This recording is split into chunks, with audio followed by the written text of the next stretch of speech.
My name is Michel Servoz. I'm Senior Advisor to President Juncker, and I've been asked by President Juncker to prepare a report on the impact that artificial intelligence, robotics, and actually the digital transformation has on jobs and the economy.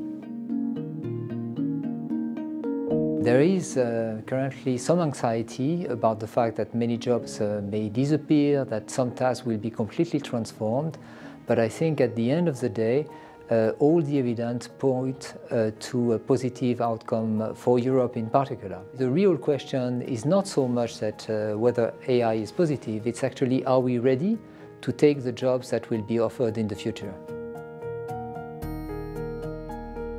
If you look at the economic history, we had several very big technological disruptions, and each time the transitions were a bit difficult. I think this time it's really important that the state at different levels, meaning the European Commission, meaning the governments, meaning the regions, take the necessary steps in order to prepare for these changes. I was looking a few months ago at some photographs about the arrival of cars in the US. And there is one photograph I found particularly striking, and it's an image about the Easter parade on Fifth Avenue in New York City, taken in 1905, and then the same image taken 8 years later in 1913. And it shows in the first image, 1905, just horse carriages, just one car.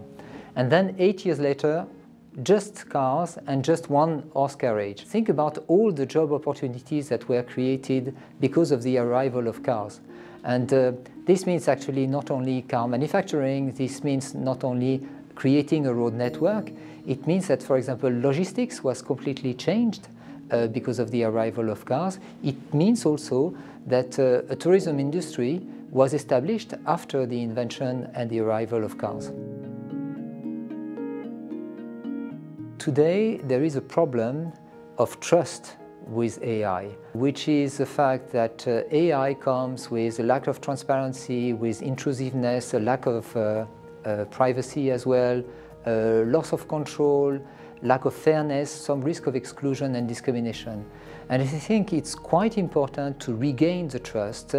For example, the Commission has recently issued some guidelines on the ethical use of artificial intelligence. I think it is an important first step. For me, what will also be important is to find some means of redress.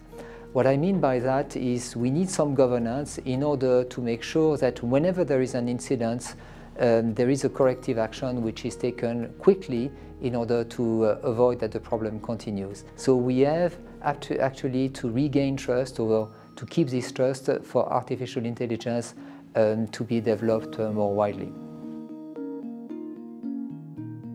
The key recommendations are about education.